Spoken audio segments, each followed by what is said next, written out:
O Marcelo Paiva, que é aqui doutorando do IESP-UERJ, também é assessor técnico do CGEE, famoso CGE, que vai apresentar notas sobre a produção bibliográfica em sociologia a partir do Lattes.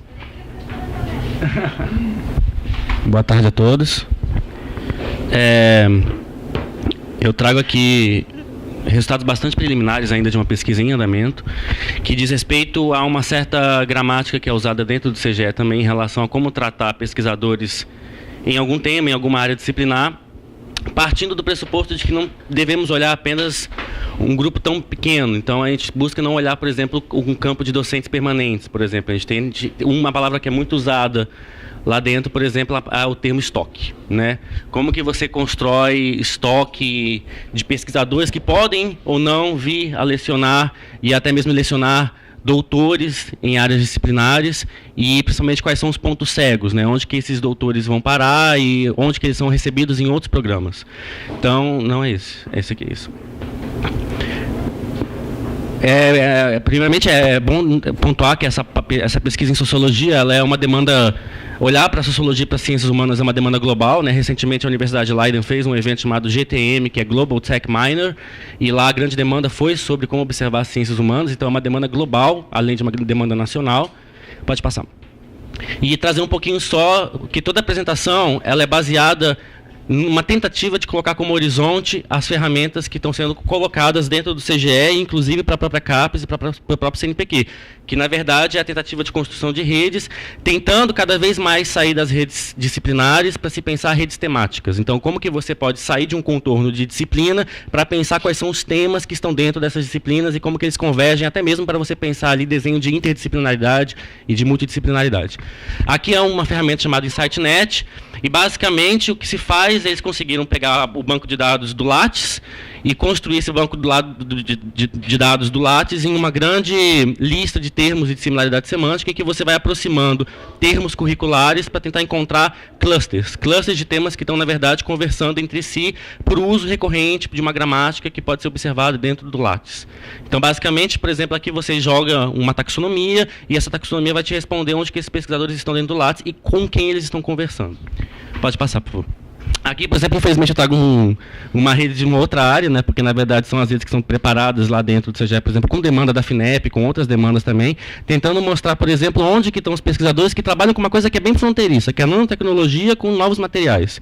Então, eu só estou trazendo essa informação para tentar dar uma noção da visualização que é possível quando se trabalha com similaridade semântica. Então, isso aqui, na verdade, não significa que esses pesquisadores estão conversando. Muito provavelmente eles não estão conversando. Muito provavelmente não existe noção de que existem outros grupos, outras pós-graduações trabalhando com esses termos, mas pelo Lattes e pela organização da similaridade semântica dos termos, é possível você pensar isso, e isso aqui está se tornando input, inclusive, para políticas públicas, né? Espaço vazio quer dizer que é uma fronteira. É uma fronteira porque provavelmente aqui é o pessoal de odontologia, né? Porque a odontologia trabalha com nanotecnologia e novos materiais para a produção de próteses. Então, na verdade, eles são autônomos e, inclusive, você consegue ver contornos disciplinares dentro do próprio desenho de redes. Então, na verdade, um dos meus objetivos pessoais com a tese, por exemplo, é tentar fazer esse tipo de exercício com a sociologia. As áreas são similaridades semânticas entre currículos.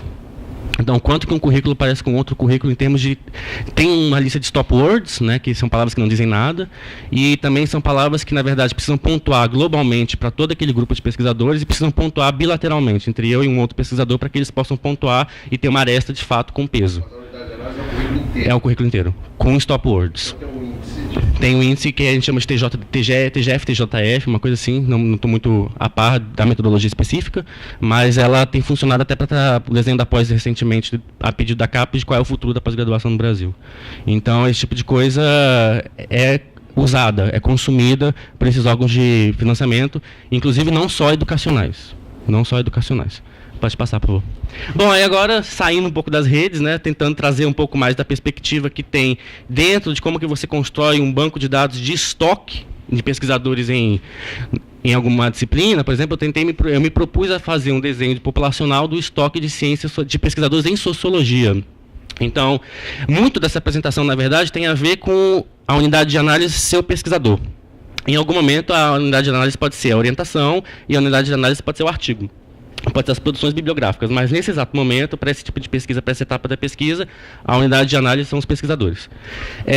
Então, a gente se concatena dentro de um subprojeto que tem dentro do Observatório das Ciências Sociais, que seria as dinâmicas de constituição do campo das ciências sociais, da parte do que tange a sociologia. Pode passar. Então, basicamente, o primeiro foco dessa pesquisa era tentar entender quais são os princípios ordenadores do conjunto de produção científica e da produção de estoque de pesquisadores em ciências sociais, levando em consideração esse primeiro quadro aqui, que é recrutamento e organização de recursos humanos, com ênfase em distribuição de gênero e vinculação institucional de origem. Obviamente, esse tipo de modelagem pode ser complexificado com novas variáveis, mas no momento a gente tentou fazer isso até mesmo com o apoio do Jesus Menachal, que trabalha diretamente com a produção desse banco de dados, inclusive com a informação de gênero. Pode passar.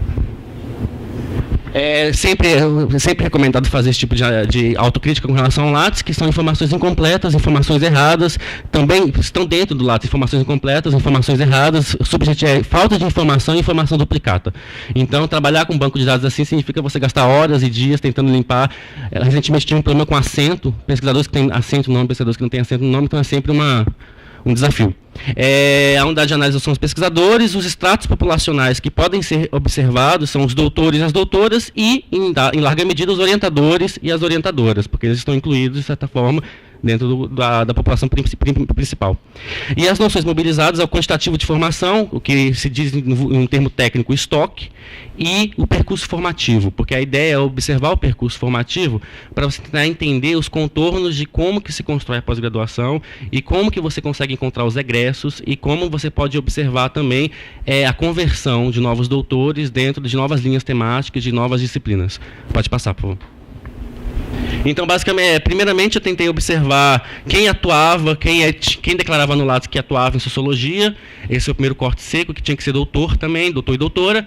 E aí a gente totalizou um total de 9.650 pesquisadores. Desses 9.650 pesquisadores, por várias frentes de pesquisa poderiam ser feitas a partir desses 9.650, mas a primeira necessidade foi tentar observar quem foi de fato fez seu doutorado, de fato, nas três áreas de disciplinas sociais, sociologia, ciência política e antropologia. Então, chegamos ao final de 4.640 pesquisadores, que obviamente não reflete a possibilidade de análise em relação a esse banco de dados, e também não é a mesma coisa de você observar os doutores em ciências sociais, ponto, porque são doutores em ciências sociais que atuam na área de sociologia. Então, por exemplo, o Breno, que está aqui, está no banco de dados, porque, vindo de uma outra ciência social, atua na sociologia. Então, portanto, a ideia era tentar pegar justamente os pontos cegos, que não iriam ser pegos se você olhar só o campo de docentes permanentes. Oi. Mas, além desse programa, você tem também doutorado em ciências sociais? Tem. Ciências sociais, antropologia, sociologia e ciência política. 4. Esse primeiro teste foi já com os 9.650, tentar observar como que se dão no limite as coautorias, o que já deixa bastante claro que coautoria não é um padrão, não é uma interação científica que deve pautar ciências sociais, a análise de ciências sociais. A membrana representa aqui as não conexões, as não coautorias, e a gente consegue observar uma unidade celular, né? Isso não necessariamente deveria acontecer. Então, essa unidade celular, ela visualmente representa a falta de interação em termos de coautoria. Pode passar. Aqui é uma tendência da época que se chama de época de ouro da ciência, né, brasileira, tentando mostrar a formação de doutores ao longo das décadas, a formação de doutores que vieram a compor o estoque, certo? E, obviamente, esse tipo de dado ele tem que ser observado com outros dados e com outros desenhos, porque pode ser que, mesmo que com crescimento para essa população, quando comparada com outras populações, esse crescimento seja menor do que o crescimento das outras populações. Então, esse dado ele precisa ser relativizado e colocado em perspectiva. Pode passar, por favor. Aqui é só um mesmo gráfico de lá, só que no recorte de 2010 e 2018. 2018 é sempre um ano crítico, porque as pessoas não foram ao seu Lattes ainda atualizar suas formações, enfim. Então, a gente está trabalhando, né, de 2010 a 2017, mostrando que houve ali uma certa estabilidade que se espera que baixe nos próximos anos, por causa das crises que viemos passando ao longo dos últimos 3, 4 anos, que vão ser refletidas em termos de quantitativo daqui 2, 3 anos. Estabilidade da quantidade de autores formados. Isso, pode passar. Aqui é um recorte de gênero, né, mostrando o que os dados já vêm mostrando na apresentação da Márcia, mas agora voltada para o estoque, né, que na verdade essa paridade de gênero ela vai acontecendo ano a ano. Pode passar, por favor. Márcia. Isso. Aqui é tentar um primeiro rascunho de como que você observa quantitativamente as orientações a partir dessa composição inicial de 4.640 pesquisadores que trabalham com ciências sociais, que trabalham com sociologia. E eu peguei do recorte 2000 a 2018, mostrando a coluna verde é a coluna de orientadores e orientadoras que vieram a concluir uma orientação naquele ano, e orientações são as orientações que adviram desses processos com seus próprios orientadores e orientadoras, mostrando que está em crescimento. E também, no próximo gráfico fica mais claro, se você passar, Márcia, por favor. Foi até mês passado. Agosto. Agosto não, desculpa, agosto. Aqui é um dado, aqui é muito interessante, eu até queria fazer uma pausa para poder falar o que seria, o que a gente conversa lá no CGE como a saga da antimétrica, né? Do que seria a antimétrica. É até uma digressão, mas prometo ser rápido. Quando você faz uma análise, por exemplo, de quais são os temas que vão ser financiados dentro de uma FINEP, por exemplo, o que se demanda primeiramente, por exemplo, é você tentar olhar o Web of Science, aquilo que eles chamam de benchmarking, né? O que se faz de práticas de pesquisa lá fora e o que deveria ser feito no Brasil para acompanhar esse ritmo internacional e esse ritmo global. E por muito tempo, a forma como se fazia isso era pegar todos os dados, você constrói uma taxonomia do que você quer estudar, e agora eu vou dar um exemplo clássico que foi feito esse ano, inclusive, que é o exemplo de bioeconomia. Então você monta uma taxonomia de bioeconomia, com essa taxonomia crítica, que é criticada por um conjunto de especialistas, você pega essa taxonomia e volta no Web of Science para encontrar quantitativo de artigos que levam, de alguma forma, àquela taxonomia. Aquela quantidade de artigos, geralmente na casa de 10 mil, 15 mil artigos do mundo, na Web of Science, você observa ao longo dos anos quais são os conjuntos de clusters que mais se autocitaram. E aí você decanta isso desse conjunto total de artigos e você fala, aqui são sinais que são chamados de sinais emergentes dentro da biotecnologia, da bioeconomia.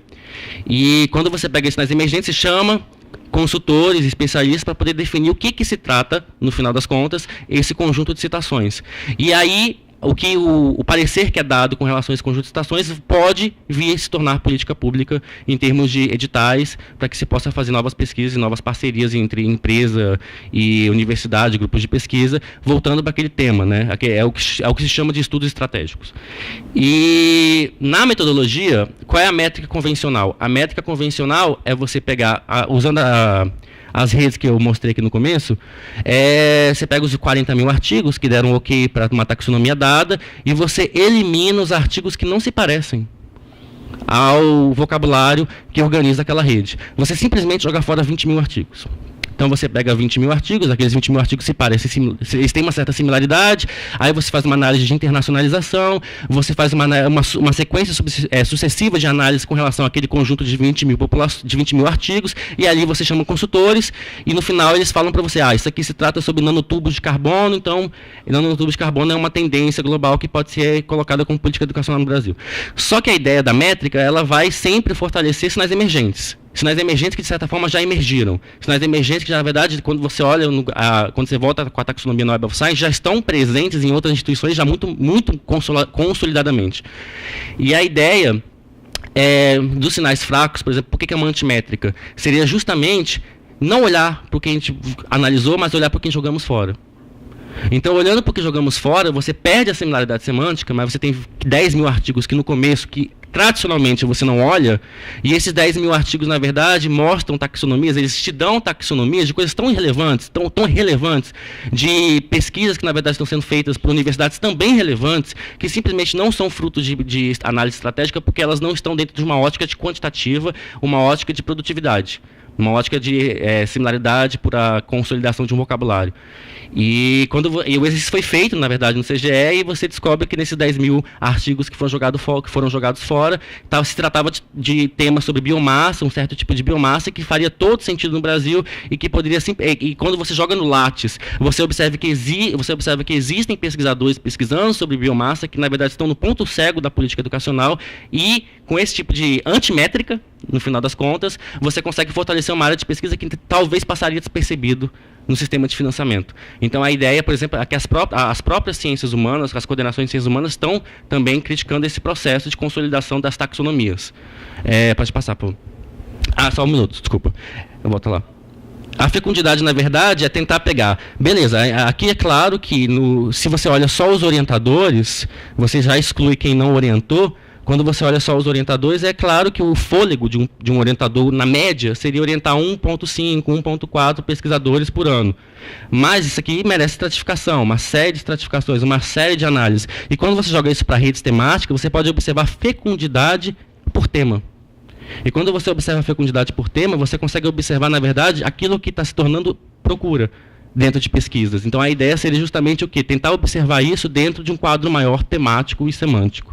Pode passar. E aqui são os números de orientadores e orientadoras por gênero, que também mostra um certo tipo, 2018 sempre é uma queda, e mostra também um certo tipo de paridade. Pode passar, por favor.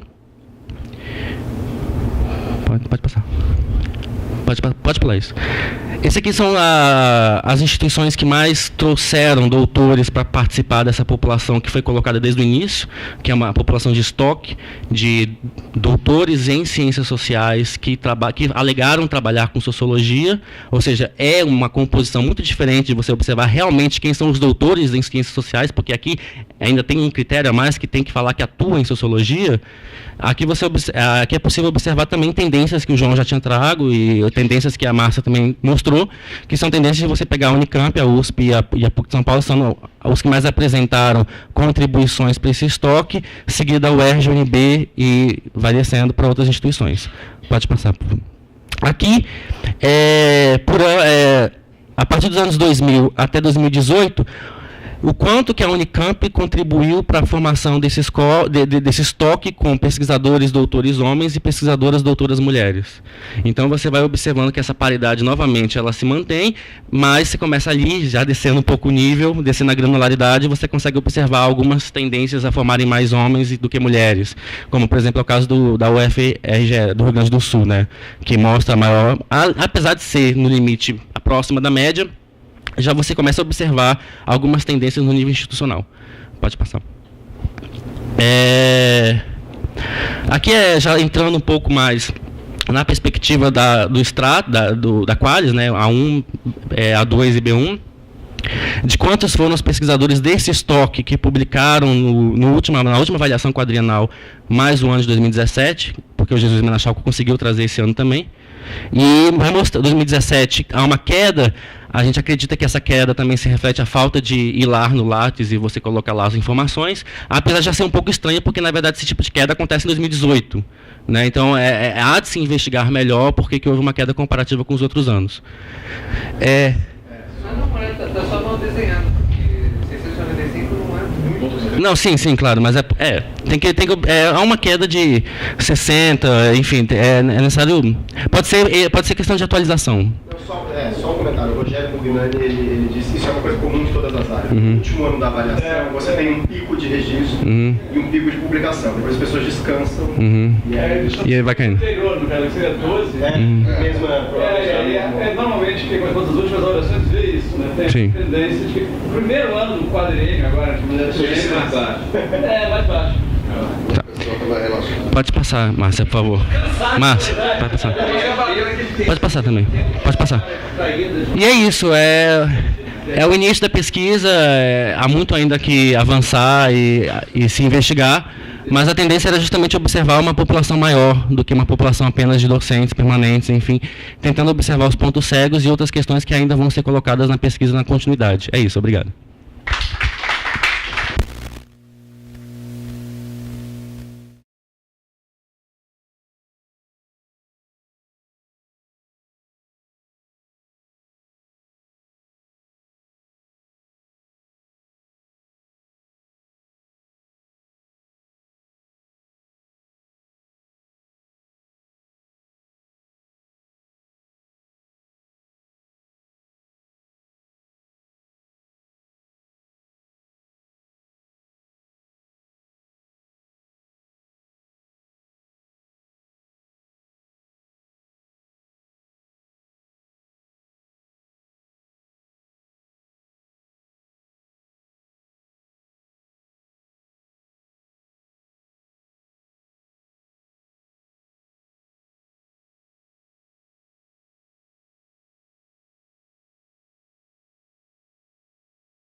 Bom, gente, eu gostaria de... A gente vai ter uma breve sessão de perguntas da plateia. Ou não. Discussão. Mariana, tem mais uma ali atrás. Então. Primeira, Mariana. Você não quer fazer o microfone? Está gravando, Romário? Faz, por favor. Obrigado, Marcelo.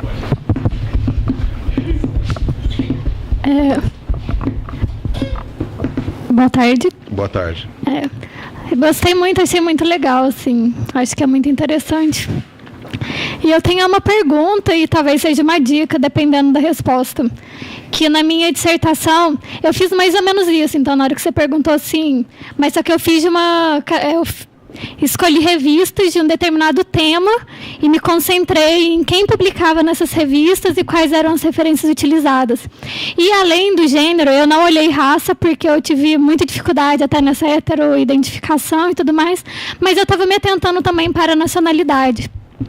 E aí eu queria saber se vocês fazem esse recorte de nacionalidade, porque isso foi muito interessante na minha pesquisa, ainda mais que vocês fazem, né, o recorte de pesquisas nacionais, que é o quê? Quando tem aquele dado ali, sim, são muitos homens estrangeiros, internacionais. E o que eu identifiquei na minha pesquisa, que é super viesada, por ser de um tema específico, quando eu na maioria eram homens citados também, mais homens publicavam e mais homens eram citados. Mas quando eu fazia o recorte entre gênero e nacionalidade, era muito interessante que entre as pessoas citadas brasileiras, a maioria eram mulheres. Então, eu acho que isso ajuda a gente a criar meandros aí e afinando questões também. Então, eu queria saber se vocês fazem esse recorte de nacionalidade e, se não, talvez seja interessante colocar isso também. Não sei se esse programa faz isso. Só esclarecimento, você está falando do gênero das pessoas, das referências bibliográficas, dos artigos? Dos dois, sim. Tá. Das referências citadas. Entre as pessoas, apesar de terem mais homens escrevendo e da maioria das pessoas citadas serem homens, quando eu recortei nacionalidade e gênero, ou seja, entre as pessoas brasileiras citadas, a maioria eram mulheres. Interessante. E eu achei isso muito interessante, porque é contraintuitivo, né? Quando a gente vai... era uma hipótese fajuta minha, que sempre iam ser mais homens citados, assim. E eu acho que é uma coisa que pode ser legal, que pode criar alguns tipos de explicações também. É isso. Posso? Tá bom. Deixa eu pegar mais uma pergunta ali atrás. Boa tarde, sou Maria Lúcia, trabalho na Fiocruz. Eu tinha uma pergunta para a Márcia. Primeiro, em relação à raça, etnia da população, né, dos pesquisadores, dos professores ali, seria interessante colocar indígenas também, né, porque já existem professores indígenas nos programas de pós-graduação. Então, nem que seja para, pelo menos, marcar... Tem poucos.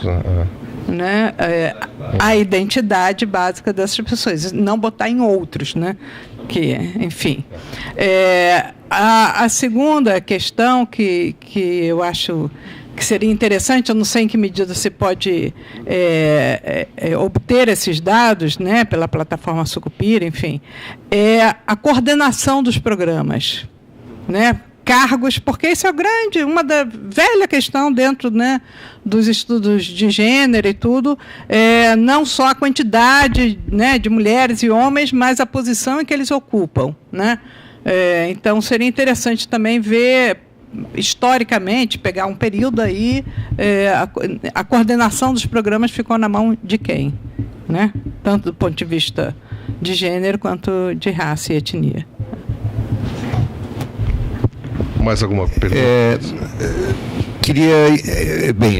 A ideia seria perguntas só para vocês, questões só para vocês, ou a gente pega aí também as intervenções do Luiz Manuel? Pode. Não, são poucas observações, né? Quer dizer, bem, quanto ao trabalho de vocês, eu acho que é inegavelmente importante, né? Tanto mais nesse cenário contemporâneo, tanto mais que a CAPES tem uma intenção de ampliar, é possível que o CGE esteja fazendo parte de uma parte desses trabalhos, tem uma ideia de ampliar a geração de indexadores a partir diretamente da plataforma Sucupira. Então é muito importante, a gente tem elementos para dialogar. Isso não quer dizer que nós, coordenadores de área, estejamos sendo chamados a discutir isso. Eu, quando o Luiz Augusto escreveu, eu enviei a ele, né? Eu creio que um trabalho similar não tem acontecido nas outras ciências sociais, ou pelo menos na maioria das humanidades. Eu enviei para ele um livro produzido em 2004, né? O Campo da Antropologia. E neste ano, até o final do ano, será lançada na Reunião Brasileira de Antropologia o Campo da Antropologia de 2004 para cá. Tá? A Lia. Então, nesse sentido, a Lia Zanotto Machado escreveu, pegando os últimos 4 anos, né, numa visão geral. Assim como ela fez um estudo também a partir de citações e publicações bastante importantes. Então, nesse sentido, eu sei que ela deve estar bastante atabalhoada nesse momento com o final da gestão. Ela provavelmente não deve ter conseguido comparecer por causa disso, realização de RBA, essas coisas, fora tudo que cai na cabeça de um presidente da aba num cenário como a gente está vivendo, né? Mas eu acho muito importante no futuro, eu acho que ela é uma pessoa importante para diálogo, né? Para o que vocês estão pensando em construir, né? Pensando, né, em olhar para frente e o tempo todo discutir a geração de indicadores, que me parece que também está sendo estilhaçada na mão de diversos grupos diferentes, no caso do que virá da CAPES, com impactos importantes. Então, eram essas observações e, assim, no caso específico, Luiz, eu estou no grupo de autoavaliação. Confesso que depois do incêndio consegui fazer muito pouco, né? Mas também tem alguma coisa acumulada na cabeça, porque as pessoas têm um pouco a ideia de que você vai fazer assim, todos começaremos a nos autoavaliar fora da chave laudatória,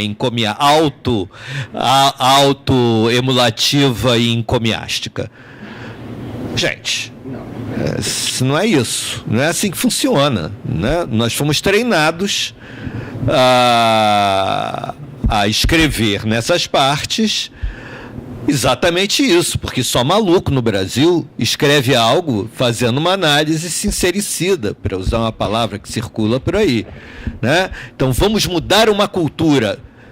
Então, é por isso que é difícil ouvir colegas que entraram, eu acho que nos últimos anos, nas áreas de exatas, dizerem: a CAPES não inventa nada, a CAPES somos nós.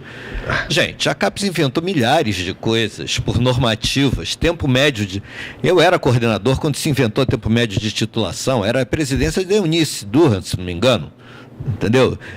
Então veio de cima sim, sabe? Tem um conjunto de enganos nessa construção que eu acho que a gente tem que ter cuidado, nós, pelo menos, cientistas sociais. Eu acho que não é à toa que as humanidades reagem, porque, assim, para mim, visivelmente, em certos casos, é ignorância. É gente que é jovem demais no sistema e está na área de como é que se exatas, basicamente. Os cientistas da vida, às vezes, são muito menos ingênuos, aspas. Não sei se é ingênuo o termo, é prático. Estou falando isso porque eu acho que são questões pragmáticas. Se imaginar que você vai conseguir uma mudança de cultura por decreto, porque é por decreto, então vem de cima. E isso não saiu das áreas. Saiu do CTC, foi para a Comissão Nacional. Até certo ponto, sim. Né? Mas a forma como isso será aplicada, isso precisa ser muito bem pensado. Até porque eu acredito sinceramente que a grande importância do que vocês estão fazendo é exatamente gerar elementos para fazer o que nós procuramos fazer ao modo da antropologia, né? Via etnografia, não apenas, mas via uma leitura qualificada de dados agregados, porque o campo da antropologia, na primeira edição e na segunda edição, trabalhou a partir dos dados da CAPES, relidos em chaves próximas àquelas que a CAPES pedia, mas aquelas que nós julgávamos que melhor fariam um diagnóstico da área do ponto de vista do que nós queríamos desenvolver, né? E, de outro lado, a ideia de que, bem, entrevistas, né, e alguma etnografia de documentos, né? Algumas colegas, por exemplo, fizeram esse tipo de análise para cursos de clássicos, né? Curso de teoria antropológica. Então tem coisas escritas, tem algumas coisas assim que podem servir a agregar ou ajudar a qualificar e a pensar uma análise agregando dados, né? Também a partir desse conjunto de metodologias. A minha intervenção era nesse sentido, quer dizer, e eu acho que o que eu falei do grupo de autoavaliação, de alguma maneira, vale para tudo, porque o caminho que a direção do Qualis único está tomando, né, é um caminho para as humanidades muito complicado, né? Pode. Bom, eu queria também começar marcando a importância da iniciativa de vocês, né? Eu acho que quando o Luiz convidou, eu acho que um dos dilemas que a avaliação da CAPES mesmo enfrenta hoje, né, é que a CAPES produz dados, que não agrega dados, e não necessariamente as áreas têm gerência sobre os dados que são agregados e como eles são agregados, né? A grande vantagem é, de fato, eles têm uma grande base de dados. Mas o modo como são agregados, eu acho que a antropologia sofreu isso na última avaliação, mas a minha percepção agora na coordenação da área é que pouca gente sabe como lidar com os dados. Então, e boa parte do modo como se lida com os dados, aí eu chamaria, usando um termo um pouco mais antigo, é colonização do modo de compreensão da área. Então, na verdade, a diretoria de avaliação da CAPES tende ela dá a avaliação porque ela dá os parâmetros, porque as pessoas não sabem ler os dados que as suas áreas produzem, né? Eu acho que um dos dilemas, uma coisa importante das coordenações de área e eu acho que o diálogo de vocês com a gente é importante somente para a gente produzir dados que sejam mais efetivos para as nossas próprias avaliações. E essa ideia de combinar várias bases, né? E eu acho que todo mundo já notou, quem trabalhou com avaliação sabe que nem tudo que a CAPES recolhe é fidedigno e confiável. Não é sério, tem dados errados na plataforma da CAPES pelo modo de coleta e tal. Só que, e aí um outro dilema, grande parte dos coordenadores de área, inclusive, não sabem disso e não conseguem lidar com isso. Eu acho que a gente ter bases diferentes, né, para comparar, iniciativas diferentes, eu acho muito legal, né, porque isso cria um efeito, especialmente para pensar, claro, do ponto de vista das áreas, para as áreas se pensarem, cria um efeito indutivo legal. Acho que o que a gente ouviu sobre as duas apresentações de hoje foram legais para tocam dedos em feridas importantes das nossas áreas, das desigualdades internas, né? E criam, literalmente, criam a possibilidade de olhar, e às vezes esse olhar nem se tem. Acho que vocês, quem trabalha com gênero e raça sabe que a avaliação da CAPES não toca nesses temas. Nunca tocou, as áreas não tocam nesses temas. Uma coisa que eu tenho discutido na área de sociologia, a ideia de licença maternidade, por exemplo, nunca foi levada em consideração na avaliação. Dane-se. E de egressos e professores, pesquisadoras, né? Não há uma palavra nos documentos de área sobre isso. Tinha que ter um fator de correção. Não, a área de sociologia está propondo já esse fator para agora, a gente vê se consegue passar. Aí todo mundo fala, mas isso eu nunca tive falar disso. Cara, como assim? Não parece que nunca teve uma mulher coordenadora de área. Esse é diferente. Não, as coisas... Mas a força, a inércia do sistema às vezes é tão grande que pensa que não pode. Por exemplo, eu acho que um dado legal que vocês colocaram, que a maioria dos professores são homens brancos, a gente percebe em Unpox, né? Mas uma coisa interessante que eu acho que para o futuro é legal de cruzar também quem essas pessoas estão formando na era das ações afirmativas, né? Boa parte dos nossos programas hoje está no contexto de ações afirmativas. E a gente trata todo mundo, e essa coisa, os nossos egressos continuam sendo tratados todos iguais, a avaliação continua tratando todo igual, tempo médio de tese, por exemplo, se você tem ou não ação afirmativa, tudo você trata igual, né? Eu acho muito legal essa coisa de a gente poder comparar no futuro, e gênero também, né? Um determinado momento, quando a gente foi discutir ações afirmativas no meu programa, aí, caso específico, não, a gente tem muitos alunos negros, né? Mas a gente não tem nenhum professor negro. O que acontece com todos os alunos negros que a gente forma? Não vão para os programas, né? Então, não, o Joás estava entrando no programa, o único. A gente é 1 de 30. Então, e agora temos 2 de 31. Né? Então, o programa nota 7. Tá, né? Então, essas coisas não... Né? Eu acho que a coisa de você ter sucesso com a nota também é importante, que eu vi como a nota caminha junto com certas tendências. Né? E aí agora, um comentário um pouco mais sobre... Legal, vocês falaram da cientometria, que é de fato, é um objeto de ciências sociais. Né? O nosso último encontro na CAPES, estivemos lá na Universidade de Leiden, nos explicando como é que faz esse negócio e tal. Depois a gente pode discutir mais assim, por que aquela universidade, mas por que aquela pessoa que estava lá apresentando aquilo, mas... Nada a ver com o manifesto lá. Não, o grupo oposto, aquilo pago pela CAPES foi lá e tal. Casualmente, o diretor, um dos funcionários chave da área de avaliação da CAPES faz doutorado naquele centro, mas isso é um acaso. Mas a questão e aí eu vou falar, eu acho que o Luiz, a questão que o Luiz chamou a atenção, a reforma do Qualis, por exemplo, que vai medir, basicamente, citações, né?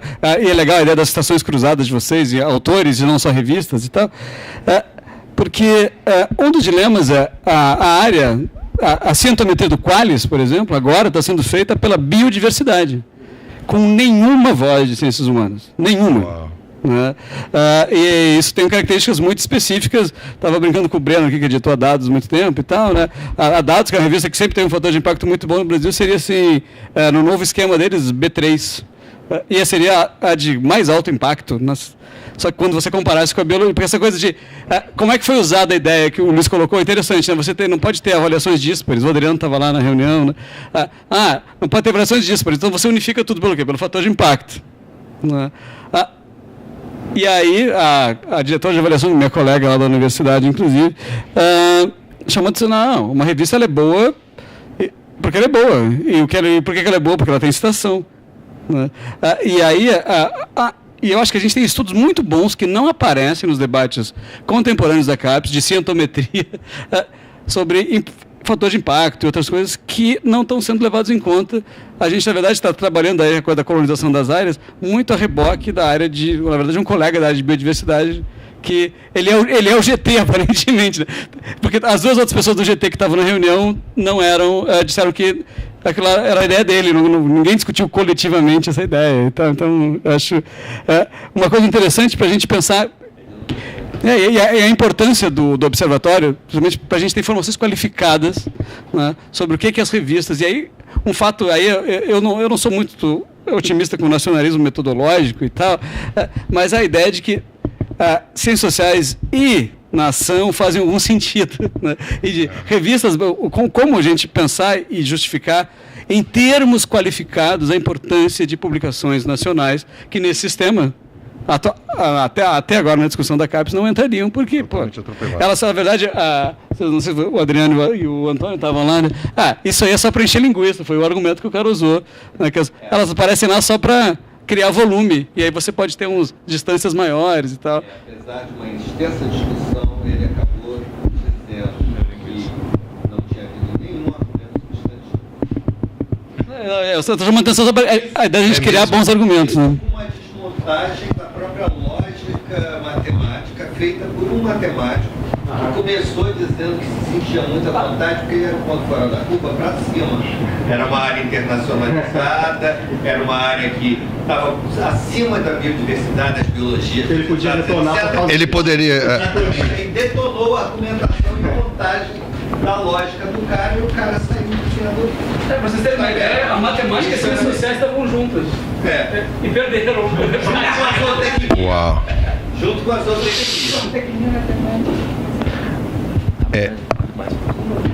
Você vai fazer mais uma pergunta? Eu também quero fazer um comentário, mas por favor, pode fazer primeiro. Muito bom o trabalho, parabéns, Márcio. E muito bom a iniciativa do Observatório. Eu queria comentar um pouco nessa chave, assim, no seguinte sentido: quando você agrega os dados, vai agregando tipo dados homens e mulheres, e aí em grandes regiões do Brasil você acaba tendo alguns problemas ecológicos com esses dados, né? No sentido de que tipo, você comparar, sei lá, regiões como o Nordeste ou como o Sul, elas podem fazer com que seus dados puxem seus dados para baixo, puxem seus dados para cima, porque reparando assim no mapa que vocês mostraram, tinha alguns outliers assim gritantes. Então eles podem acabar puxando o dado para cima, puxando o dado para baixo, e aí qual tratamento vocês dão para esses outliers? Seria uma coisa interessante de pensar. E se vocês fazem um trabalho de inferência, assim, na chave de que, tipo assim, quais são os alunos que estão sendo formados e se eles poderiam agregar, né, a coisa, ou se vocês fazem inferência, ou algum teste estatístico de correlação, se tem uma correlação entre o campo que a pessoa atua e o gênero que ela tem, se essa correlação é forte, é fraca, enfim, todos esses testes que estão meio que na área de estatística em si, né? Obrigado. Bom, fechando essa série, eu só queria usar minha prerrogativa como mesa aqui e coordenador da mesa, só fazer um comentário em relação ao que o Luiz falou primeiro e depois, na verdade, quando você falou do próprio OCS, dessa iniciativa das universidades, de grupos das universidades começarem a estudar ciências sociais e outras ciências, mas particularmente ciências sociais, um pouco no sentido que o Marcelo falou também, eu acho que, assim, sem querer ser habermasiano demais, mas sendo um pouquinho, quer dizer, e principalmente nesse contexto que a gente está passando de crise institucional, é importante criar uma inteligência sobre as nossas áreas que esteja fora da administração pública, entendeu? Porque assim a gente se imune, inclusive, a gente acaba sendo meio cão de guarda, desculpa essa expressão, é horrível, né? Mas assim, da administração, porque a gente não sabe o que vai acontecer com a administração pública. Inclusive, quer dizer, até pouco tempo a gente tinha um otimismo que parecia infinito em relação ao progresso das instituições democráticas brasileiras, mas ultimamente, assim, os acontecimentos estão levando a gente a assumir uma posição um pouco mais cética. E só comentando também algo que o Antônio falou, eu acho o seguinte, Antônio, quer dizer, a questão da criação de uma cultura, da mudança da cultura acadêmica, não sei se talvez seja muito iluminista, mas eu acho que ela é sempre induzida por boas normas. Precisa ser, eu não vejo outra maneira. A questão é quais boas normas, né? Exato. Por exemplo, essas que vocês estão falando... Demanda de um coletivo que somos nós, pagados, nós estamos... Enfim, eu não tenho nenhuma dúvida. Tá? Agora, que me digam que a norma que me é imposta é aquela que eu me autoimpus, é uma deturpação. Claro. Não, eu não tenho certeza, veja bem, se o modelo que a gente deve usar para o caso que a gente está tratando aqui, que é a produção científica e nossa colocação profissional dentro do sistema, que é público, né, de produção científica no país, deve ser tratado da mesma maneira como é tratada a cidadania política, ou seja, a norma que eu reconheço é somente a norma na qual eu me reconheço nela, entendeu? Como autor dela. Princípio da autonomia moral kantiana, que você queira, aplicada à coletividade. Não sei se é bem isso, eu reconheço que deve haver uma certa heteronomia até, mas obviamente que até certo ponto, né? A heteronomia, o problema dessa heteronomia não é que ela advém, eu acho, de instâncias administrativas em última instância, mas é que elas são impostas de áreas que são totalmente diferentes da nossa, ou pelo menos há essa tentativa. Não se adequa, eu acho. Quem é o nós que são destacados? Mas eu estou entendendo a observação e concordo com ela, mas eu acho que o que eu vejo é o seguinte, porque há várias capas também. Há várias capas. Ou seja, vários projetos. A discussão que está vindo do Conselho Superior não está indo na mesma direção. Essa está indo numa outra direção, não está indo na direção desse GT que você está. Vou dar um exemplo. Por isso que eu acho que a questão das políticas públicas para nós é muito importante. Que não nega a internacionalização. Mas, por exemplo, se você quer influir na política pública nacional, é melhor publicar em português ou em inglês? É uma pergunta. Claro. Ou seja, então, se você já abre para ver multiplicidade de critérios, que é isso que está vindo do Conselho Superior. Então, eu acho que isso, assim, eu vejo isso como uma oportunidade, né? E enfrentar essa discussão dentro da CAP. Eu concordo perfeitamente. Jogo político. Isso. Esse é um bom exemplo, Na dimensão do jogo político, é fundamental desconstruir o nós. Esse mantra que nós somos a CAP. entendeu? Senão a gente não vai ver. Eu nunca achei isso. Eu já frequentei muito a CAPES, nunca achei. Óbvio, eu também. Você começa, no começo de cada avaliação, vem aquele monte de normativa, você fala, de onde veio isso?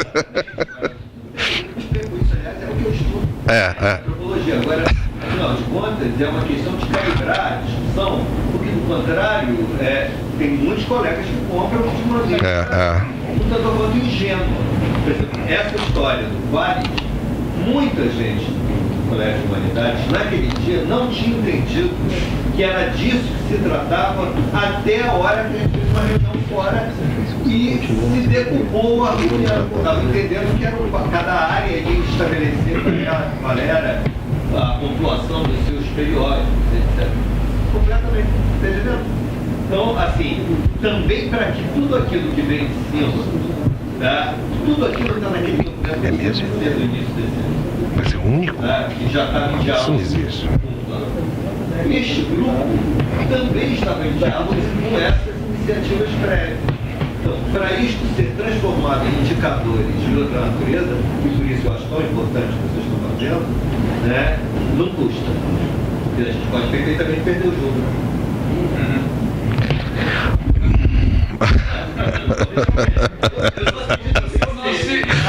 Aí, esse é o espírito, Luiz. Esse é o espírito. Claro, pô. A gente não pode deixar levar fácil. Adriano, a filosofia. Esse é o espírito. Gente, eu vou passar para os outros. A gente tem muito evento ainda pela frente. Eu vou passar para os dois membros da mesa aqui para seus comentários. Bom, só destacar que, enfim, acho que estamos todos muito felizes com essa reação. A ideia é essa. Assim, a nossa ideia não era dizer assim, olha, temos um monte de coisa nova aqui para dizer, mas é abrir um debate e se apropriar, no melhor sentido do termo, de um debate que nos é subtraído na avaliação em diferentes momentos, etc. Eu vou começar a responder algumas coisas, não responder, mas comentar algumas coisas que foram colocadas na ordem inversa, porque é a ordem da minha memória. Muito boa a sua sugestão de trabalhar com outliers e comparar as composições com os locais onde estão as pós-graduações, porque, enfim, você tem também um trânsito de doutores nos programas de pós-graduação que ainda é pouco conhecido, ou seja, que vai aparecer um pouco na apresentação do João, em algumas coisas que a gente vai botar no próprio site, mas quem são os programas de pós-graduação que formam doutores para dar aula no Brasil e quais são os programas de pós-graduação que formam doutores para dar aula no estado de origem, etc. E isso tem um impacto na composição de raça, gênero, sobretudo de raça e etc. Em relação às coisas ao que o Marcelo pontuou, eu acho que você conseguiu captar bem o espírito e talvez colocar em termos melhores do que eu tinha colocado antes. A insatisfação não tenho dúvida que a CAPES tem uma capacidade de geração e processamento de dados que é impressionante. Quando você entra na avaliação, mesmo que numa parte muito pequena, você fica impressionado com aquilo. Ao mesmo tempo, você recebe tabelas prontas, cheias de problemas evidentes. E a lógica não é apenas sociologizar os indexadores, mas também esses indexadores têm problemas nos seus próprios termos. Então, aqui fez uma palestra muito boa o Rogério Mugnani, da Biblioteconomia, está no YouTube do IESP, recomendo que todo mundo... que ele explicou como funciona um indexador. E quando ele abriu, as pessoas ficavam assim, sério que é assim? E ele dizia assim, olha, esse indexador não pode ser usado para analisar fator de impacto. Por quê? Como é que funciona esse indexador? E aí você vai abrindo na própria lógica informacional, matemática, etc. Aquilo está sendo usado para outras razões. O que não quer dizer que a gente tenha que ter a posição de não vamos trabalhar com indexadores. Agora, a gente tem que abrir essas... Exatamente, a gente tem que abrir essas caixas e olhar com o nosso olhar e propor outros indexadores também, mas que a gente domine. Poucas pessoas sabem explicar o que é um fator de impacto, inclusive nas áreas que estudam o fator de impacto. A gente acha que é uma coisa que funciona, citou, computou no fator de impacto, mas cada pessoa cita de um jeito, o nome de uma revista está de um jeito, como é que isso é buscado, como é que isso é processado, e por aí vai. Uma das ideias, e eu tenho conversado com o Carlos Benedito muito sobre isso, presidente da SBS, e só para destacar que a gente convidou a Lia Zanotta, mas também foi muito sensível à sua agenda, e foram sensíveis também à agenda de vocês, estamos impressionados que vocês tenham separado esse tempo para vir. O Carlos Benedito também não pôde vir, mas uma das propostas é de que a SBS e o ACS possam trabalhar juntos numa coisa mais banal, que é pedir base de dados, né? Base de dados que não estão abertas. Então, com o amparo da SBS, que é uma associação, via ABA, por exemplo, ou via ABCP, ou mesmo via Ampox, que a gente possa, olha, aqui é uma associação, o que vocês exigirem em termos de segredo, etc., no processamento dessas bases, será obedecido. Pois é.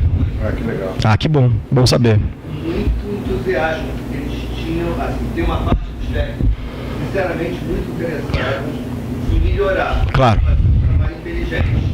E houve sempre muita disposição em fornecer dados e dialogar. Que bom, bom saber. Sobre os egressos de ação afirmativa, isso é uma pesquisa do GEMA que está sendo gestada, então provavelmente a gente vai começar a fazer algo primeiro sobre a UERJ, mas a gente chama todo mundo quando for lançar. Só uma coisa em relação ao que o Antônio falou. Quando eu estava lá na avaliação de revistas ano passado, ano retrasado, uma pessoa importante da avaliação falou das mudanças da avaliação, da necessidade de mudança. Ela falou assim, uma das coisas que é cogitada, inclusive, é acabar com a avaliação. Porque criou a avaliação foi muito importante, a avaliação criou esse sistema de pós-graduação que tem muitos méritos, etc. Mas ela criou uma cultura acadêmica que hoje é muito ruim, então talvez a gente tenha que acabar com a avaliação. E uma das questões colocadas foi exatamente isso. Mas espera aí, você acha que acabar com a avaliação vai acabar com a cultura acadêmica que foi criada? Na França, por exemplo, é curioso, a França é muito reativa aos indexadores de revistas. Então, quase não tem indexadores ditos oficiais, assim, que o governo francês utiliza e etc. Mas quando você estuda lá, esses indexadores circulam em papel de pão. Então, alguém fala assim, eu quero publicar numa revista e tal.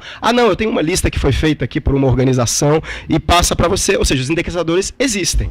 Eles não são oficiais, mas eles existem.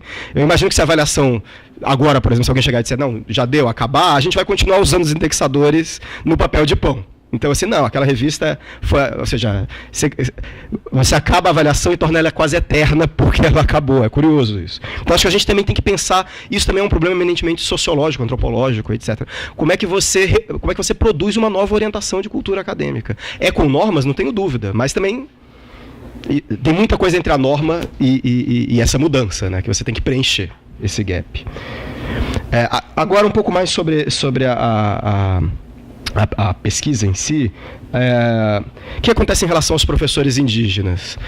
Como a Márcia disse, a gente faz uma heteroclassificação, que é um método polêmico, enfim, todo mundo sabe, é uma heteroclassificação múltipla, várias pessoas classificam fotos, quando essa classificação não concorda, uma outra pessoa é chamada para classificar, fazer um voto de Minerva, e mesmo assim, quando não há concordância, a gente opta por, entre aspas, categorias mais escuras. Basicamente porque a gente está jogando contra a nossa hipótese, né? Ou seja, se a nossa hipótese é de que há uma subrepresentação racial, então vamos jogar contra essa hipótese, escurecer na dúvida, e o que a gente mostra é que exatamente ainda assim a subrepresentação, mesmo sendo muito condescendente.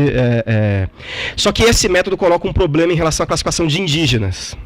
Porque, enfim, não é uma classificação eminentemente só apenas fenotípica. Então isso demandaria uma outra metodologia que a gente está super aberto para incorporar, desde que a gente tenha consultoria, assessoria e mãos também, porque são trabalhos extensivos, né? Em relação à pergunta da Mariane, gênero das referências é uma coisa interessante, mas nessa base de dados, até na base da dados, né, a gente ensaiou fazer isso. Mas nessa base de dados a gente está lidando com uma população de referências que é gigantesca. Né? Ou seja, a população de pessoas citadas é muito maior do que a população de pessoas escrevendo ou de professores de pós-graduação. Além disso, ou seja, fazer essa classificação tem esse problema. Além disso, a gente usou na classificação de gênero um algoritmo que permite classificação por nome. Então, pega os nomes femininos, nomes masculinos, você faz uma classificação, alguns nomes não são incluídos nesse algoritmo, você vai lá neles e classifica na mão e etc. Quando você está lidando com referências internacionais, esse algoritmo não funciona, porque os nomes são de outra natureza. nomes de países diferentes, etc. Só para dizer que é interessante, que é algo que está no nosso horizonte, mas é algo que tem desafios metodológicos. Talvez a estratégia seja essa de cortar tematicamente, como você fez, né? Então, enfim, é isso. Podia mesmo. Só se vocês puderem explicar. Esse é difícil, porque esse tem esses problemas metodológicos que são viáveis, não? Isso. Mas um por origem social. Mas como é que a gente faria? Porque tem que ser origem social, não é? Anterior à academia, né? Anterior à academia. A natureza da escola, da formação, pode ser Pode ser. O João Marcelo aqui da FGV, que inclusive disse que viria, mas teve problemas, ele está fazendo um survey que engloba isso. A ABCP vai fazer isso. A ABCP vai fazer isso. Você tem aí? Tudo para cima. Eu acho que o Luiz já respondeu as perguntas que tinham para mim, então só queria agradecer os comentários que foram feitos. E acho que é isso. O André saiu, eu acho, mas eu queria agradecer também porque André, Félix e Raíssa, que são dois estagiários, um é estagiário do GEM e outro é assistente técnico, ajudaram a fazer a base que a gente apresentou aqui.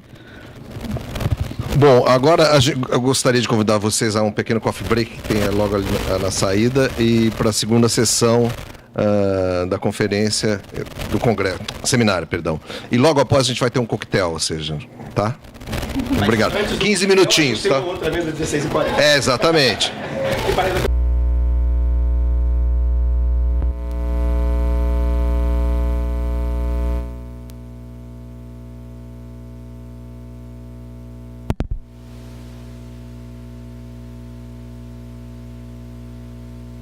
Alô? Obrigado. A mesa 2 vai ser dedicada especificamente a trabalhos sobre sociologia, sobre ciência política. E a gente começa com a apresentação do João Ferri Júnior, IESP-UERJ, de onde vêm os professores da pós-graduação em ciência política. Obrigado, João. Tá. Bom, o que foi? Bom, gente, é o seguinte, eu pretendo fazer essa apresentação rapidamente, né? Correr um pouco, porque tem vários slides. É uma apresentação que eu acho que o Adriano já viu, não sei se outras pessoas já viram. Infelizmente, eu não tive tempo de preparar uma apresentação completamente nova, e a gente fez com uma base do currículo Lattes de 14, a gente tem bases mais atualizadas, então a gente pode atualizar isso, quer dizer, eu pretendo atualizar isso, inclusive, para publicar, né? E a ideia na verdade, pensar um pouco sobre os padrões de profissionalização das ciências sociais brasileiras.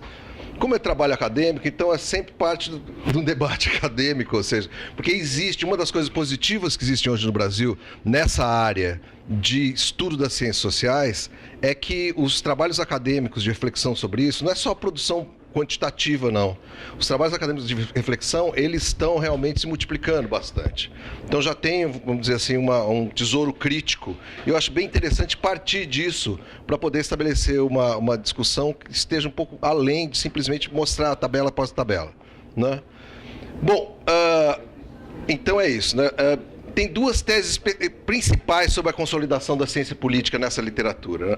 Para ela, inclusive, contribuíram o Fabiano Santos, que estava aí, o Fabiano está com um problema de saúde, não pôde vir antes, né? Mas André Marenco, vários outros autores, o próprio Adriano. Bom, quais são essas teses? Autonomização disciplinar ou epistêmica, né? Que, por seu turno, se divide em dois componentes. O que é isso? Preeminência do fenômeno político como objeto de estudo, ou seja, o que o Adriano chama de politológico, não é isso? Numa assim, precisão, eu acho, conceitual bem interessante, num trabalho que ele fez com o Fernando Gutz. E independência da explicitação do fenômeno político, da explicação do fenômeno político em relação às causas sociológicas e culturais, isto é, preeminência de causas ou variáveis independentes, propriamente politológicas, né? E autonomia institucional. O que é autonomia? Então, esses são os dois fatores. Constituição de programas de pós-graduação de ciência política, né? Ao invés, por exemplo, de ciências sociais, genéricos, Criação de revistas de ciência política, ao invés de ciências sociais, por exemplo. Representação específica nas agências de financiamento da ciência política. Consolidação da Associação Nacional de Ciência Política, que são desenvolvimentos institucionais que também apontam para o sentido de autonomia. Então, por um lado, a autonomia epistêmica, por outro lado, a autonomia institucional. Tá? E eu acho também, eu gostaria de fazer esse ponto, o próprio advento desse do debate meta, ou seja, da ciência política, é um sinal de o quê? Consolidação da área de ciência política. Bom, vamos pegar aqui o objetivo mais específico que eu vou dar minha apresentação, que é a constituição dos programas de pós-graduação de ciência política, né? Ao invés de ciências sociais, como eu disse. Ele é um dos principais fatores da autonomização institucional, né?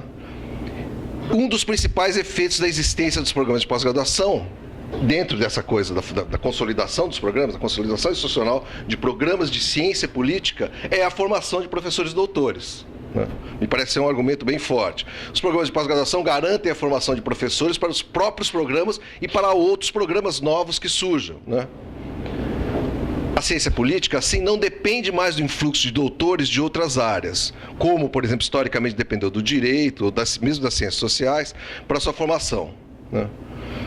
E professores, e isso tem uma consequência epistêmica também. Você veja que o institucional e o epistêmico não estão totalmente desvinculados. Por quê? Professores com formação em ciência política tendem a reproduzir currículos mais focados em ciência política, que, por seu turno, ensinam mais intensamente a autonomização epistêmica. Então, eu acho que tem um feedback aqui. E quando eu digo ciência política, área de ciência política e relações internacionais. Então, eu vou encurtar aqui, mas vocês entendam assim, tá? Porque a base é formada dos programas de ciência política e relações internacionais. Eu, como sou da escola americana, eu considero as relações internacionais parte da ciência política, mas eu sei que há um grande debate das relações internacionais a respeito disso, que eu não quero entrar aqui de maneira alguma, por favor. Então, qual o método? Eu vou pegar um método, assim, isso eu vou passar rapidamente, porque é tipo assim, não é... É bem interessante, mas ao mesmo tempo é um espantalho, né? Que é pegar o primeiro texto que eu achei de estudo da ciência política brasileira, produzido no fim do século no fim do século XX, não, no meio do século XX, na verdade, no fim da década de 60, né, do século XX, pela Luísa Michetti e pela Maria Tereza Miceli, hoje conhecida como Maria Tereza Kerbaui, tá? Ela mudou de nome, mas essa é Maria Tereza Kerbaui. A situação do ensino de ciência política no Brasil e pesquisa de ciência política no Brasil. Publicaram na Revista de Ciência Política, uma revista que não mais existe, que era editada pela FGV do Rio de Janeiro, né? E eu vou contrastar isso com o estudo da nossa base do currículo Lattes, como eu disse para vocês, que foi essa base. Eu preciso agradecer ao Jesus Menachalco, que é um pesquisador da UF, qual delas? ABC. Da UF-ABC, que fez essa raspagem do currículo de 2014, né? A gente pegou todos os programas de pós-graduação na área de ciência política, né? Ou seja, CPRI, políticas públicas, né? Quadriênio de 2013 a 2016, tá? Inclusive, por que o quadriênio? Porque coincide com a análise da CAPES, então é uma análise que tem um certo sentido, inclusive institucional, né? E o método foi a raspagem. O Jesus desenvolveu uma tecnologia, um robô, para burlar, para passar, na verdade, o CAPTCHA, que a CAPES, o CNPq, desculpe, no currículo Lattes, interpõe a todas as pessoas que tentam entrar no currículo Lattes, pede para você entrar aquele código, né? Ele conseguiu passar isso. Nós desenvolvemos, há 6 meses atrás, aqui no IESP também, o mesmo robô, e estamos baixando as bases do Lattes todas. Não, veja bem, não, é público o acesso. A gente simplesmente faz, ao invés de uma pessoa fazer isso, é um robozinho que a gente vai lá. Quem foi? Bom, esse daqui é o quem foi? Olha aí, vocês estão hackeando a minha apresentação. A situação do ensino e pesquisa em ciência política, olha, que isso daqui é o começo do artigo, né?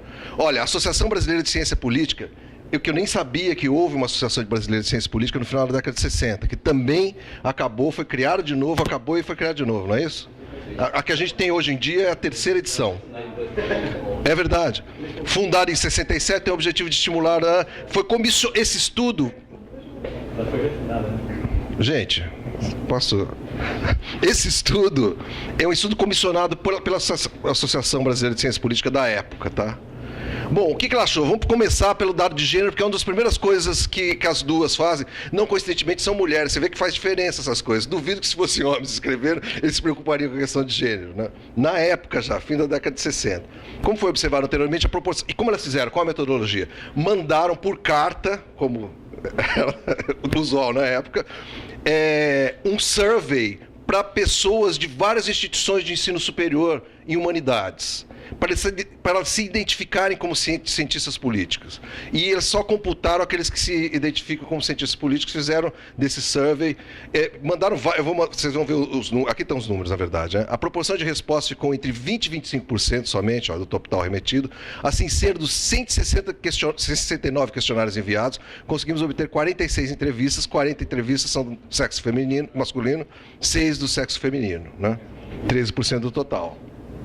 Na base de 2014, a gente tem o quê? Uma relação na ciência política de 67, quase 68% masculino para 32% feminino. Eu não lembro no dado que a gente viu agora. Eu acho que está pior ainda, né? São professores permanentes dos programas de ciência política, RI e políticas públicas, tá? Então tem essa proporção, ou seja, a proporção melhorou bastante, mas está bastante aquém também dos padrões de formação da pós-graduação brasileira, né? Que hoje em dia, inclusive, forma mais mulher do que homem, tá? Aqui a gente tem a distribuição por idade dos cientistas políticos, uma coisa bem interessante para a época, porque vocês podem ver que tem uma geração bastante jovem aqui, porque para ter pós-graduação em ciência política nessa época, com essa idade, você precisa ser realmente 26%, e o outro grupo é um grupo, dois grupos aqui, de pessoas bem mais maduras, tá? Eu tenho uma tese para explicar isso, mas depois eu falo sobre isso, né? E agora, na nossa base de 2014, a idade do doutoramento. Como vocês podem ver, aqui estão as décadas de doutoramento e a quantidade de professores que a gente tem nas décadas. Assim, isso daqui é uma consequência direta do quê? Da expansão do sistema, que cada vez mais absorve pesquisadores novos como professores, né? Não tenho dúvida disso, tá? E, portanto, gerando mais professores que são contratados para ocupar os programas de pós-graduação, né? Aqui outra coisa interessante, que é a formação disciplinar. E eu aqui apresento uma coisa chamada hipótese das 3 eras. Para mim, a evolução da ciência política no Brasil pode ser entendida em 3 eras básicas. Do ponto de vista da formação, dessa dinâmica da formação, tá? A primeira, que eu chamo da era do direito, né, que do começo do século até a década de 70, na qual basicamente todas as pessoas que lidavam com humanidades, que entraram nos diferentes cursos de humanidades, que foram sendo criados nas universidades, eram formadas em direito, basicamente. Tinha alguns de filosofia, tal, mas era só direito e um pouco de filosofia, né? Então, os que respondem, quando vocês veem aqui, ó, o grupo mais numeroso que respondeu, depois eu chego lá. A segunda era a era das ciências sociais, de 70 até os anos 90, quando começaram a se multiplicar no Brasil cursos de ciências sociais, graduação primeiro, depois pós-graduação, tá? E vocês veem aqui que isso em 69 é exatamente uma época de transição entre a primeira fase e a segunda. Quais são as disciplinas que tem mais, assim, de longe, né, formados, que se responderam que são cientistas políticos? É exatamente direito e ciências sociais, tá?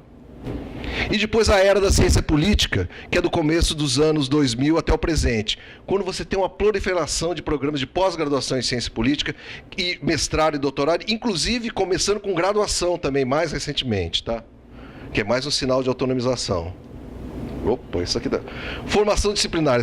Ela fala, as duas falam no texto, né? Inicialmente foi examinada a distribuição de entrevistados de acordo com o currículo em que ensinam. Os dados obtidos revelam que 43,4% dos entrevistados lecionam nos cursos de direito e ciências sociais, né? Então aqui tá mal feito aqui, né? 43% de direito e 21,7% de ciências sociais. Aí administração e outros cursos. Como vocês podem ver, aqui tem gente lecionando no direito falando que era cientista político. E vocês podem ver aqui também essa ideia de passagem de um modelo para o outro, né, de um momento para o outro. os dados do presente, ou quase presente, já que 2014 né, tem uma certa distância. A formação disciplinar hoje, como vocês podem ver aqui, ó, na graduação, Ciências Sociais reina, né, assim, disparado. Em segundo lugar, a gente tem aqui Direito ainda competindo com História. História um pouco na frente, mas Direito ainda tem um número... Claro, veja bem, a gente está olhando para o conjunto dos professores que estavam lá em 2014. Claro que tem gente que está faz tempo, 3 décadas, né? Ou mais. Né? No mestrado, o que a gente tem? Mestrado a gente já tem, obviamente, uma dominância bem grande de ciência política, né? Em segundo lugar, sociologia. Sociologia já surge como uma área mais próxima da ciência política. Quando você entra na pós-graduação, não tem graduações de sociologia. Aqui a gente observa já 17, aqui é números absolutos, tá? De ciência política. E quando você entra no doutorado, a ciência política reina de fato, ou seja, a gente tem uma autonomia, já nesse quadro compósito de gente formada em várias décadas, agregando, né, você tem uma imensa maioria de gente da ciência, 4 vezes mais do que de sociologia, que vem em segundo lugar, história em terceiro. Tá? Aqui, é só em percentagens, para vocês verem, com 100% em cada categoria, tá? Não tem muito o que dizer. Formação, sinais de autonomia institucional expressa no padrão de formação. A graduação ainda, já expliquei para vocês isso no gráfico. Né? Formação nacional versus estrangeira. Na pesquisa original de 67, 69 na verdade foi a pesquisa. Você tem aqui no exterior 50% e no Brasil provavelmente 50%, porque muitos não responderam, mas eu chutaria aqui. Estados Unidos em primeiro lugar, tem até a União Soviética, vejam bem. Tá? Os estados preponderando Guanabara e São Paulo. Formação nacional versus estrangeira. Na graduação, 86%, né? No mestrado, 83%, e no doutorado, 78%. Isso tudo agregado, de novo, é aquele conjunto de professores. Tá? Vocês veem que os Estados Unidos aparecem em segundo lugar aqui no doutorado, com 7%, 11 vezes menos aproximadamente do que no Brasil. Agora, uma coisa interessante é quando você desagrega para as décadas de formação das pessoas. E você vê o seguinte, né? Olha aqui na década de 70. Ou seja, as pessoas que se formaram na década de 70 e hoje estão nos departamentos de ciência política, a maioria é formada nos Estados Unidos. Das antigas, na época que não havia pós-graduação em ciência política no Brasil. Né? Década de 80, você já tem aqui um crescimento de gente formada. É claro que não é só ciência política, porque aqui os 27% são pessoas que têm doutorado no Brasil. Né? Então, vocês, as pessoas que hoje estão, os professores que hoje estão nos departamentos de ciência política, os formados naquela época, da década de 70, eles têm uma maioria em relação a todos os formados em qualquer disciplina no Brasil, daquela época. Tá? Quando você passa para os formados da década de 80, já tem uma preponderância de brasileiros. Né? Bastante grande. E isso vai crescendo, né, a partir, chegando na década atual, a 88%. Né? Esse é outro sinal bem grande de autonomia, com os Estados Unidos aqui ficando a 3% dos formandos hoje em dia. Tá? Então é uma autonomia institucional, inclusive em relação a academias, é nacional barra institucional. Né? Aqui em números, o número na década de 70, como vocês podem ver, é pífio, né? As porcentagens nem fazem tanto sentido, assim, não são tão significativas. Os erros foi a principal fonte, eu acho que isso aqui tem mais um sinal. O que mais? Distribuição regional, isso é bastante interessante também. O estado que nos rendeu o maior número de respostas foi a Guanabara, atingindo 50% do retorno, que se pode considerar uma taxa satisfatória. Ao estado de São Paulo foram enviados questionários no total de 39 estabelecimentos de ensino, porém a porcentagem de retorno foi pequena, ficando entre 15 e 20. Tá? Como vocês podem ver aqui, a Guanabara foi o lugar que mais retornou gente falando que era cientista político, na época. Né? E aqui tem o quadro, vocês veem a Guanabara de longe. Tá? Opa! Em relação à localização do estabelecimento de ensino superior frequentado, observando a predominância do estado da Guanabara, onde se graduaram 35%, aqui na formação, falando de formação, tá? 35% dos cientistas políticos da época, em São Paulo e Minas Gerais 15%, respectivamente, Bahia 12% e tal. Então, como vocês podem ver, quer dizer, São Paulo e Minas estavam bem atrás, ainda que Minas tenha tido uma certa, assim, pioneirismo na criação de ciência política no Brasil. Tá? E aqui entro nos dados, oh meu Deus, na distribuição, análise de correspondência, na verdade, feita com a formação dos professores e o lugar onde eles estão hoje em dia. Tá? O quadro, os quadradinhos bordô são aonde foram formados, né? E aqui os azuizinhos onde estão. Então, é mais interessante prestar atenção nas fontes, né? E eu gostaria de pegar isso daqui, na verdade, mostrar outro slide, que é esse aqui, ó. Que é um slide que ele está limpo, tem menos programas, e tem, na verdade, é mais claro, é mais fácil. E tem os círculos, na verdade, os clusters identificados por mim mesmo, né? Como vocês podem ver, aqui tem um grupo, né, dominado por São Paulo, basicamente. Aqui é a ciência política de São Paulo. E por que eles estão próximos uns dos outros? Porque eles trocam muitos professores. Ou seja, professores formados na USP, na verdade, populam demais. Aqui são azuis, são receptores, tá? Esses programas de São Paulo também. Unicamp, a própria USP, o FPR, que está próximo, o UFSCar, né? Aqui você tem outro, e o Unicamp, e eu não vou mostrar essa tabela aqui, mas na Unicamp, se eu não me engano, eu acho que 70% dos professores são formados na USP. Então existe aqui uma troca imensa de professores, muito mais nesse sentido aqui. Tem outro cluster aqui em cima, né, em volta do glorioso IESP e o PERJ, né? Na qual, aqui como irmã menor, tem a UFMG, né, como centro de formação. Tá? E tem gente formada na UERJ também, um pouco nas ciências sociais, provavelmente, em número menor. E vocês podem ver aqui que o raio de influência, vamos dizer, dos receptores, você tem Unirio, o FPE, o FMG, né? O UNB um pouco, como receptor. Não. Isso daí é doutores formados que são professores, né? É saída e entrada de doutor. Então, saída como formado, como doutor formado, e entrada como professor, né? O azul é onde entra e o bordô é onde sai. Tá? Então, aqui tem a região do Rio de Janeiro, um pouco de Minas Gerais, um pouco de Nordeste, né? Aqui, muito concentrado em São Paulo. E olha que beleza. A quinta coluna, quer dizer, a terceira coluna aqui, o terceiro grupo, é o Rio Grande do Sul, bem separado. E a separação quer dizer que eles trocam pouco com os outros, tá? Por isso estão espacialmente separados. A URGS, né, aqui como fornecedora e como consumidora deles mesmos, e a UFPEL como consumidora quase exclusiva de professores da URGS.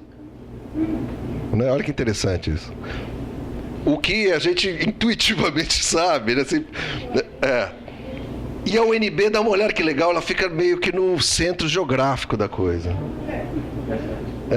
Ok, Brasil.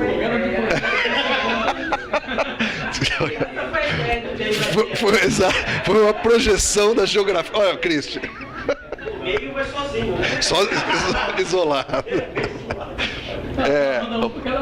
Quando a gente pega RI, a gente vê que em RI a gente tem um padrão bastante parecido, né? De novo, com o pessoal aqui, desculpe, os paulistas aqui, né? Bem clusterizados, claramente clusterizados, né? Com um outro grupo agora formado, aqui, obviamente, com o Rio de Janeiro, mas agora com a PUC do Rio também como uma fonte de formação, né? Junto com o IESP e o PERJ. Com Minas Gerais, também na PUC de Minas Gerais, como recebendo muitos formados daqui, RI da UERJ, né? Um grupo menor, e um grupo em torno da UNB-RI, bem forte. Tranquilo. Bem forte, tá? Então, assim, é muito similar com algumas características, né, que separam. E a Bahia perdida aqui, né? Não sei por que saiu tão outlier. Bom, a gente viu, já falei isso também para vocês. Aqui é um gráfico de rede na qual você vê as setas de entrada e saída. Quanto maiores as setas, mais professores foram daqui para lá ou da cá para lá. Vocês podem ver a USP aqui, mandando para todo lugar, para aquela região paulista, basicamente, que pega também o Paraná, um pouco para o FPE. Aqui o IESP e o ERJ, e o PERJ, desculpa. Também mandando para Nordeste, para a região do Rio de Janeiro. E aqui tem uns outliers que estão fora, na verdade, que estão mandando, porque se formaram em universidades do exterior, e aqui mostra eles contribuindo com professores para alguns dos nossos centros, né? Nenhum de maneira muito... Aqui um quadro um pouco mais limpo daquilo tudo, mas na qual os vetores não estão aumentados proporcionalmente.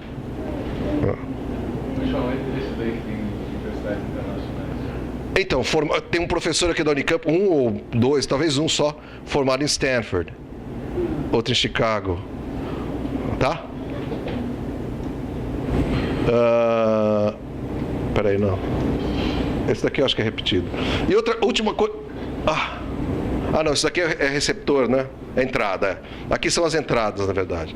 Mas eu quero mostrar, como o meu tempo está muito curto, esse gráfico interessante da endogenia, né? Ou seja, que é a quantidade de professores que você tem no seu departamento, no seu programa, são formados no próprio programa.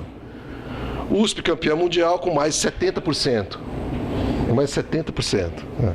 A Unicamp com 40 e pouco, completa com o resto da USP, basicamente. Né? Aí você tem o FMG menos, URGS. URGS com aquela separação assim, espacial que a gente viu toda, tem, na verdade, uma taxa de endogenia menor que Unicamp e USP. Tá? O FPE, que também tem uma certa, vamos dizer, um certo isolamento espacial, né? Por ser um programa de excelência no Nordeste único, né? Também tem uma taxa de endogenia razoavelmente baixa, e nós aqui que tem uma taxa bastante baixa também, comparativamente, né? É interessante isso, porque a gente pode formular algumas hipóteses em relação à endogenia, à homogeneidade. Imaginar que centros grandes, por exemplo, como são mais cosmopolitas, atraem gente de vários lugares e potencialmente formariam programas mais diversos, né? E que centros que são mais separados, ou estão mais isolados geograficamente, poderiam ter dificuldade de atrair gente de outros lugares e meio que formar pessoas da sua própria, ou seja, ser mais endógenos, né? Eu sei, por exemplo, universidades como a UFMG já teve problema de manutenção de professores lá no passado, né? Mas não é isso, quer dizer, o caso da USP não explica isso, ainda que essa tese, por exemplo, poderia explicar o caso nosso, né, do IESP. Então talvez a explicação resida em outros fatores. 32. Que é bem endógeno. É bastante endógeno. Talvez...